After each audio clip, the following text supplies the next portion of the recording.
क्या है कुवैत के इस अजीबोगरीब शहर की सच्चाई?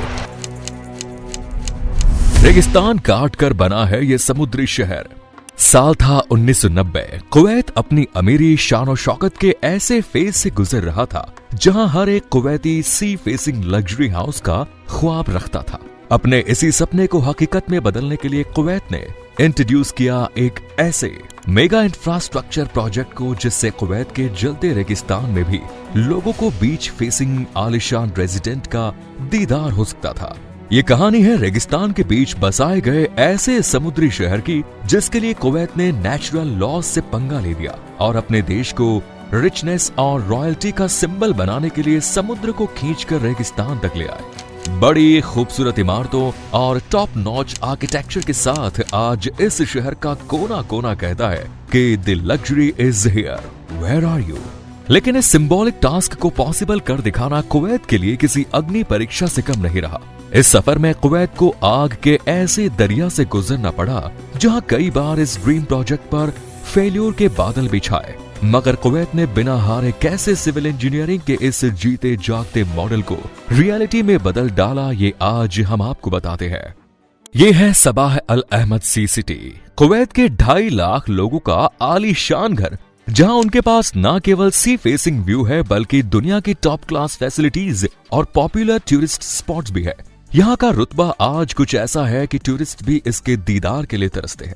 दुनिया भर से लोग यहाँ आते हैं ताकि यहाँ के वाटर साइड लगून, एक्सक्लूसिव बीच एरियाज और एक्सेप्शनल एमिनिटीज का लुत्फ उठा सके। ये कहना गलत नहीं होगा कि हार्श क्लाइमेट और ड्राई डेजर्ट के बीच खड़ा ये एडवांस्ड इंफ्रास्ट्रक्चर कुवैत की रईसी को बयां करता है और उसकी खूबसूरती में 4 चांद लगा देता है। इस सिटी का चार्म कुछ ऐसा है कि यहाँ रहने वाला एक मिडिल क्लास आदमी करोड़ों की संपत्ति का मालिक नजर आता है। लेकिन इस आर्टिफिशियल वंडर को क्रिएट करना कुवैत के लिए इतना भी आसान नहीं रहा। इस देश के हार्श डिजर्ट में सी सिटी बनाने का सपना सबसे पहले कुवैत के एक वेल्दी प्रॉपर्टी डीलर खालिद अल मरज़ौक ने देखा। उनके जहन में ये ख्वाब 1980 के दशक में ही पनपा, क्योंकि क्रूड ऑयल के चलते 1960 से ही कुवैत अपने गोल्डन एरा को जी रहा था। मिडिल ईस्ट के सबसे छोटे देशों में से एक होने के बाद भी इस देश में मॉडर्नाइजेशन, ह्यूमन डेवलपमेंट इंडेक्स और स्टैंडर्ड ऑफ लिविंग बाकी देशों से काफी ऊपर था। यहाँ के सिटीजन के पास पैसा तो बहुत था, लेकिन कुवैत के रेगिस्तानी क्लाइमेट में रहने के लिए एक आलीशान सी फेसिंग रेजिडेंट की चाहत हर किसी को थी। फिर 1982 में आए बड़े ऑयल क्राइसिस के बाद कुवैती सिटीजन्स अपनी वेल्थ को एसेट्स में इन्वेस्ट करना चाहते थे। बस इसी बढ़ती डिमांड को पूरा करने के लिए खालिद अल मरज़ौक ने कुवैत में एक सी सिटी बनाने का ख्वाब देखा। लेकिन इस मेगा प्रोजेक्ट को बनाने के लिए एक ऐसे समुद्री तट की जरूरत थी जहां 2.5 लाख लोगों के लिए आलीशान घर बनाए जा सके और सभी घर सी फेसिंग फैसिलिटीज से लैस हो। लेकिन ऐसा करना कैसे पॉसिबल हो सकता था जब कुवैत की आधी से ज्यादा नेचुरल कोस्ट लाइन पहले ही कई मल्टी बिलियनियर प्रोजेक्ट से कवर हो रखी हो। इसके अलावा कुवैत में कहीं और भी इस प्रोजेक्ट को शुरू नहीं किया जा सकता था, क्योंकि इसकी क्लाइमेट कंडीशंस सी सिटी के लिए फेवरेबल नहीं थी। कुवैत अपनी इस परेशानी का सलूशन ढूंढ ही रहा था कि उन्हें जल्द ही टाइडल क्रीक्स के कॉन्सेप्ट के बारे में पता चला। ये क्रीक्स सऊदी अरेबिया से 15 किलोमीटर दूर पर्शियन गल्फ में नेचुरली बनी हुई थी। टाइडल क्रीक्स असल में फ्यूनल शेप्ड वाटरवेज होते हैं जो ओशियन टाइड्स के प्रेशर से नेचुरली बिल्ड अप होते हैं। इन क्रीक्स में पानी समंदर की लहरों के फोर्स से खुद ब खुद फ्लो कर चला जाता था। बस यहीं से कुवैत ने भी एक ऐसा इंफ्रास्ट्रक्चर मॉडल खड़ा करने का ठाना जिसमें टाइडल क्रीक्स को बिल्ड करके उनके किनारों पर पूरा शहर बसाया जा सके। इसी ख्वाब के साथ इनिशियली कुवैत ने 2 पोटेंशियल प्रोजेक्ट साइट्स शुवेख और अल खिरन डिस्ट्रिक्ट्स को चुना, मगर एक नेचुरल टाइडल क्रीक को कॉपी करके आर्टिफिशियली तैयार करना इम्पॉसिबल टास्क को अंजाम देने से कम नहीं था। दरअसल समुद्री तट हमेशा हवा और लहरों के प्रेशर से अपने आप क्रिएट होते हैं। ऐसे में अगर इनमें बदलाव हो तो ये चेंजेस लंबे समय तक नहीं टिकते। इसीलिए इंजीनियर्स के लिए एक स्टेबल कोस्ट लाइन को कंस्ट्रक्ट करना कुदरत के विपरीत जाने के बराबर था। इसीलिए इस प्रोजेक्ट को फुल प्रूफ बनाने के लिए एक ब्रिटिश डिजाइन कंपनी को शामिल किया गया, जिन्होंने कंप्यूटर साइमुलेशन से इस मेगा सिटी के डिजाइन को तैयार किया। कहां कितने क्रीक्स होंगे और क्रीक्स में सी वाटर फ्लो कैसे करेगा, ये प्लानिंग अभी चल ही रही थी कि कुवैत पर मुसीबतों का पहाड़ टूट पड़ा। 2 अगस्त 1990, ये तारीख कुवैत के इतिहास का सबसे काला दिन था, जब इराक ने जियोपॉलिटिकल रीजंस, इकोनॉमिक डिस्प्यूट्स और टेरिटोरियल क्लेम्स का हवाला देकर कुवैत की सरजमीन पर फुल स्क्लेव इन्वेजन कर दिया। ऐसे में ना चाहते हुए भी कुवैत को एक ऐसी जंग में कूदना पड़ा जहां से उसके बुरे दिन शुरू हो गए। हेलीकॉप्टर और बोट्स के जरिए हजारों सैनिक कुवैत में आ धमके और जंग के चलते कुवैत को इतने बड़े इकोनॉमिक क्राइसिस का मुंह देखना पड़ा कि कई सालों के लिए कुवैत को अपने इस ख्वाब को होल्ड पर डालना पड़ा। लोगों के जमे जमाए बिजनेस ठप्प पड़ गए और कुवैत अपने इकोनॉमिक और पॉलिटिकली अपने वर्स्ट फेज में पहुंच गया। कहां तो कुवैत सी सिटी की कंस्ट्रक्शन के ख्वाब बुन रहा था, मगर अब इस जंग ने कुवैत की जड़ों को हिला दिया। साल था 2004, जब कुवैत ने एक बार फिर से अपने सी सिटी विजनरी प्रोजेक्ट को रिज्यूम किया। ये वही दौर था जब दुबई भी अपने dream project palm Jumeirah island के कंस्ट्रक्शन फेजेस पर जोरों शोरों से काम कर रहा था। ये वही पाम जुमेराह आइलैंड है जिसकी चमक दुबई को आज मोस्ट डेवलप्ड सिटीज और डिजायरेबल शहरों में से एक बनाती है। ऐसा ही ख्वाब कुवैत की आंखों ने भी सजा चुका था। इसीलिए कुवैत ने भी हाईली डेवलप्ड कंट्रीज की लिस्ट में बढ़त बनाते हुए साबाह अल अहमद सी सिटी प्रोजेक्ट की कंस्ट्रक्शन पर जी जान लगा दी और आने वाले 16 सालों में कुवैत की सी कोस्ट की शक्ल को ही बदल डाली। शुरुआत में इस सिटी के कंस्ट्रक्शन को 5 फेजेस में डिवाइड किया गया, जिसमें पहले और दूसरे फेज में प्राइम फोकस खुदाई पर था, पर प्रोसेस में रेगिस्तान से खुदाई करके निचले हिस्से को सिल्ट को निकाला।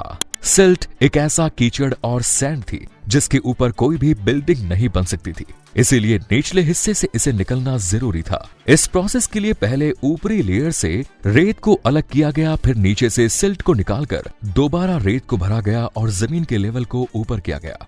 इस काम में कई महीनों का समय लग गया।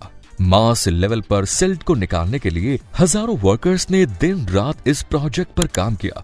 कई आर्टिकुलेटेड डंपर्स, बुलडोजर्स और एक्सकेवेटर्स को भी इस वर्क पर लगाया गया और तब जाकर खुदाई के ये फेजेस परफेक्शन के साथ पूरे हुए। इसके बाद बारी आई सैंड कंप्रेशन की। जाहिर था कि खुदाई के बाद फिल की गई सैंड अभी लूज थी और इस पर किसी भी तरह का कंस्ट्रक्शन करना पॉसिबल नहीं था, इसीलिए अगली प्रोसेस में सैंड को कंप्रेस किया गया। इसके लिए क्रेन से कई टन वेट लगाकर जमीन पर गिराया गया। इससे रेत तो कंप्रेस हुई ही, साथ ही साथ बड़े बड़े गड्ढे भी फॉर्म हो जाते।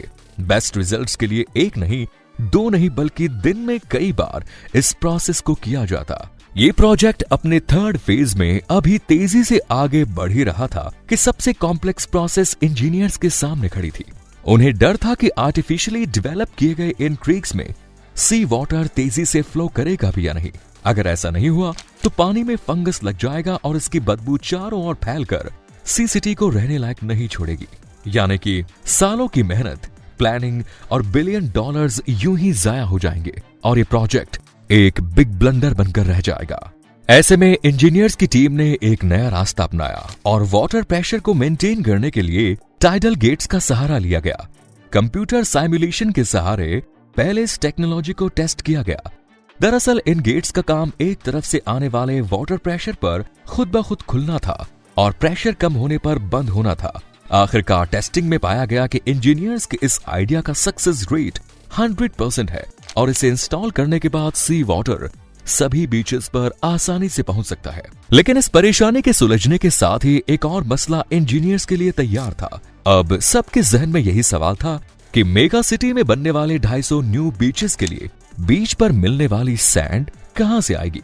जाहिर था कि रेगिस्तान में मिलने वाली बारीक सैंड को बीच सैंड की तरह इस्तेमाल नहीं किया जा सकता था, लेकिन एक्सपर्ट्स ने इसके लिए भी एक नई तरकीब निकाली कि कुवैत की डेजर्ट की सैंड को ही छानकर उसमें से मोटे सैंड पार्टिकल्स को अलग किया जा सकता है। अब क्योंकि बीच पर मिलने वाली सैंड काफी बारीक होती है, इसीलिए तय था कि ये प्रोसेस काफी टाइम टेकिंग और एक्सपेंसिव होने वाली है। लेकिन कुवैत के पास डेजर्ट के ड्राई सैंड की कोई कमी नहीं थी, इसीलिए इस सोल्यूशन को हरी झंडी मिल गई। जल्द ही ड्राई सैंड से मोटे पार्टिकल्स को रिफाइन करने का काम तेजी से शुरू हो गया। सैंड को कई बार पानी से धोकर उसमें से मोटे पार्टिकल्स को फिल्टर आउट किया जाता था और इस प्रोसेस में जो पार्टिकल्स बचते थे उन्हें ही सैंड बीचेस के लिए फाइनलाइज किया जाता था।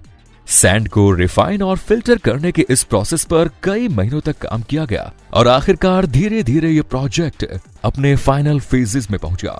इस फेज में बीच सैंड को प्रोटेक्ट करने के लिए रॉक वॉल्स को भी क्रिएट किया गया। कुल मिलाकर 6 साल की कड़ी मेहनत के बाद इस प्रोजेक्ट के 3 फेजेस पूरे हुए। फिर धीरे धीरे रेगिस्तान में खड़े किए गए इस समंदर के किनारों पर मॉडर्न ब्रिजेस, रोड्स, लग्जूरियस विलास, होटल्स बनाने का सिलसिला भी शुरू हुआ ताकि इस सिटी को लाइवली बनाया जा सके।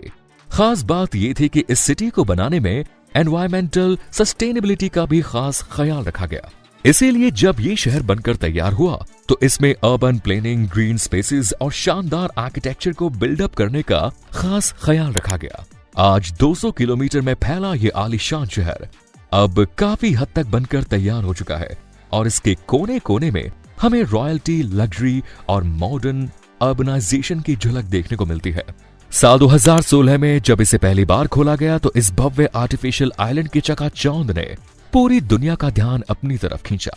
चिलचिलाते रेगिस्तान में शान से खड़ा ये शहर सबके लिए परफेक्शन का एक जीता जागता नमूना बन गया। आज इस शहर की कहानी बताती है कि कैसे कुवैत ने आपदा को अवसर में बदलते हुए अपने सिटीजन के कंफर्ट के लिए काम किया। आज सबाह अल अहमद सिटी की रईसी फैसिनेटिंग व्यूज और लग्जूरियस अपार्टमेंट्स ही हैं जो टूरिस्ट्स को इस शहर की तरफ खींचे ले आते हैं। डेजर्ट के बीचों बीच खड़े कुवैत के इस मेगा प्रोजेक्ट ने आपको कितना इंप्रेस किया, हमें कमेंट सेक्शन में जरूर बताएं। अगर आपको वीडियो पसंद आई तो लाइक करें, चैनल को सब्सक्राइब करें। धन्यवाद।